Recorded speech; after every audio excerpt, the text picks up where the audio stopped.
to the second leg against Real Madrid. I think that was probably the biggest Give him a decision. little more rest. Yeah, and I think your best lineup now involves Thiago. And not to say Aston Villa is a pushover. We certainly learned that the hard way. We're 8-4 on aggregate now. 8-4 on aggregate, yeah. What was there over under 9 times being referenced? I didn't actually. I wasn't really paying attention. I couldn't pay attention either. But no, I mean, I think it's definitely like an eye to that because I mean, against Real Madrid, I wouldn't start James Milner. So, who are the more daunting opponents between Aston Villa and Real Madrid? Obviously, it's Real Madrid. So, and my prediction was going to have Curtis Jones in there, but he picked up an injury in training, I guess, and he wasn't even on the bench. So that was too bad there. Martinez, man, that Villa goalkeeper, man. I think he's my keeper of the year right now. like I said, my bold prediction was a Thiago goal, and in the build up to that Trent goal, it looked. I thought Thiago was going to get it, and that was all Martinez. Listen, that wasn't placed like top corner, but that was hit with some veracity, and that was a very close range, quick reaction save. I'll give him a lot of credit on that save there. He was all over the place. It was a beautiful save, and like just absolutely gorgeous.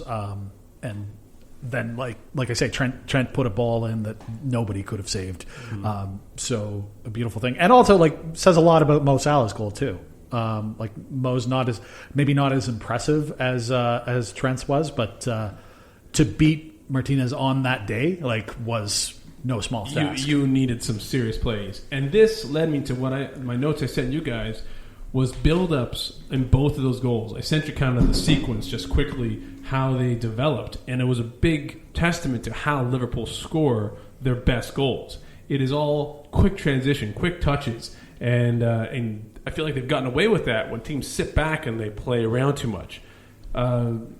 Salah's goal, Milner, a couple touches to Jota, one touch to Robbo didn't even take a touch, cracked it on net, made a great save on that, and then Salah headed in the rebound straight in.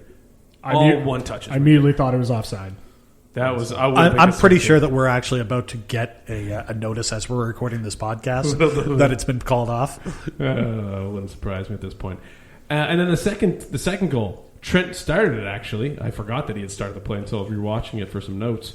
Made a little run to the middle, a 2-touch to Salah, his 2-touch back to Trent, quick touch to with a cross over to Mane, Shaqiri 2-touch Thiago, back and forth, and then the great save by Martinez and Trent, 1 touch, and then a quick finish.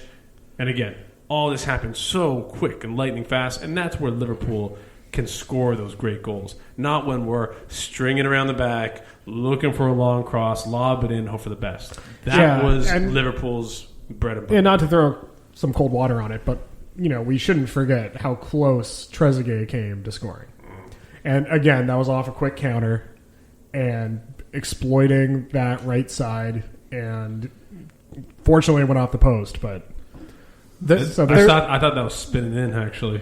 Because it was inside of the post. It was, yeah. There's something to be said though about like getting those bounces and them going the right way, right? Like it's like, yes, he was within a hair's breadth of scoring, but he didn't, and Trezeguet didn't get his goal, and how many times have we been on that side? Exactly, just missing stuff there. So like it's it's one of those intangible things that happens with football teams, and I think it speaks to a chance that Liverpool has to turn things around towards the back half of the season.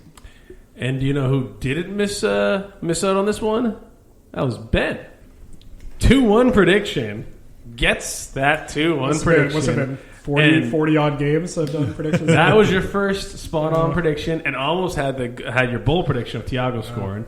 John was pretty close to the 2-0 win and a first half goal. Again, both were pretty close.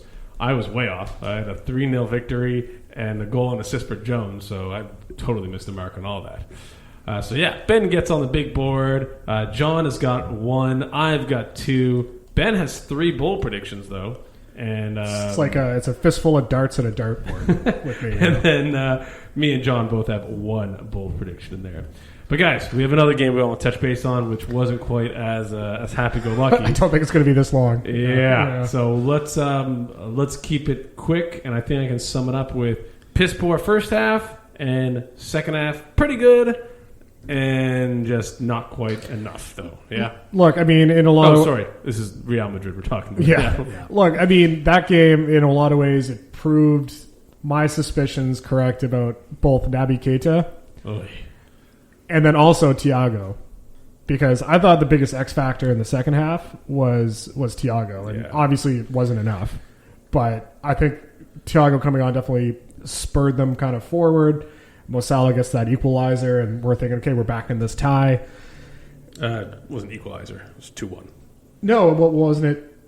No, you're right. Fair enough. Sorry. Okay, we got. It would have been the equalizer if the referee had called a single foul on Mane in the first half. Yes. Well, okay. So Thiago comes on. Salah gets one back. It's 2-1 now. We got that crucial away goal. Mm-hmm.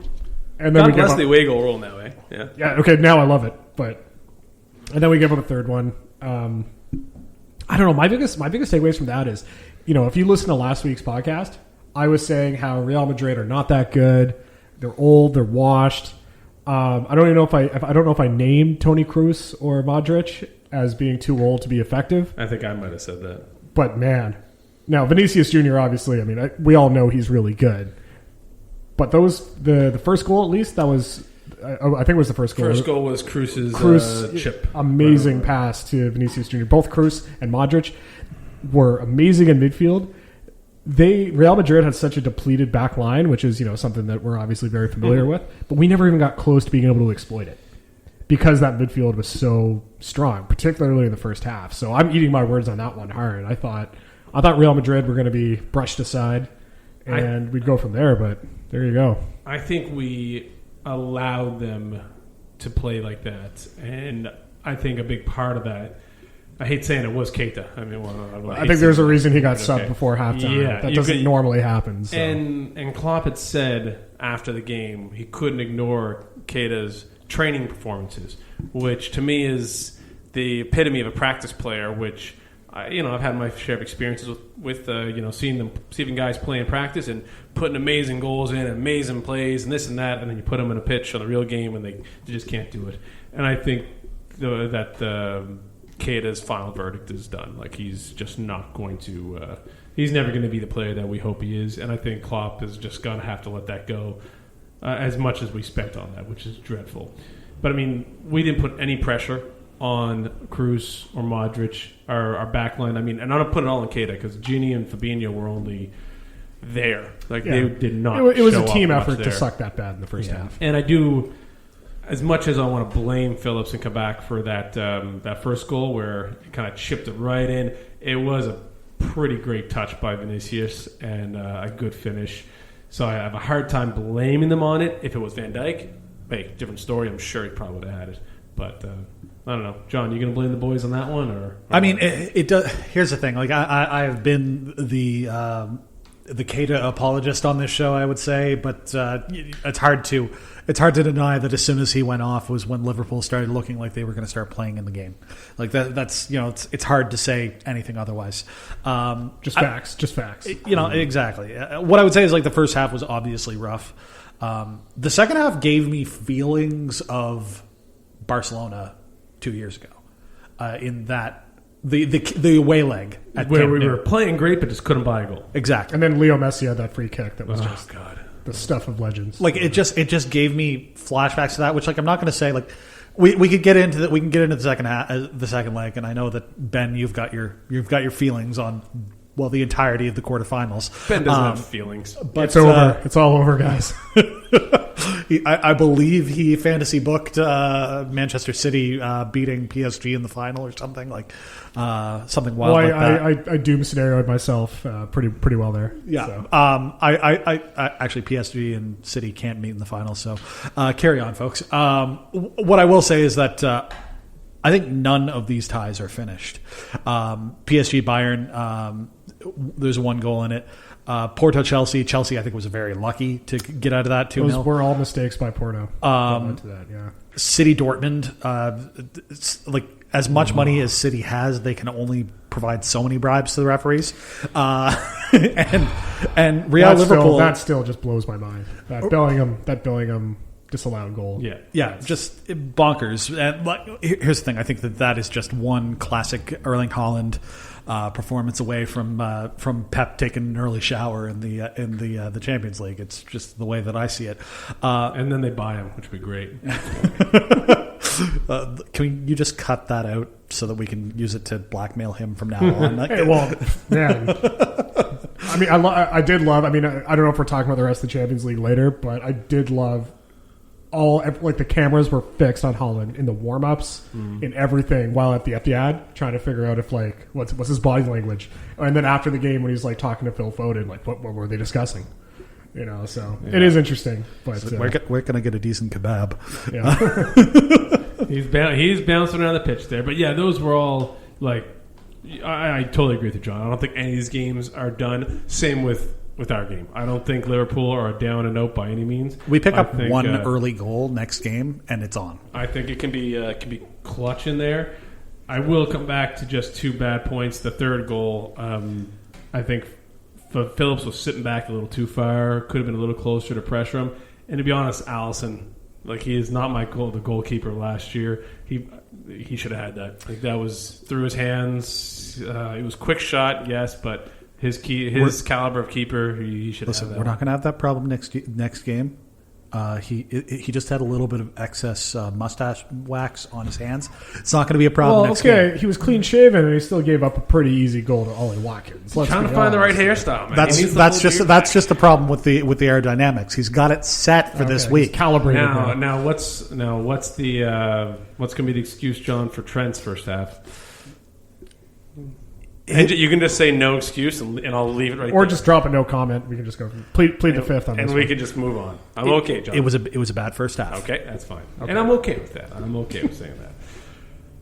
All right, guys. So that's the Champions League. And, hey, let's touch base on the rest of the Premier League because it was an entertaining weekend of some footy. I got to watch a few games, a few highlights, and City dropping to Leeds 2-1, a 10-man side at Leeds of all time.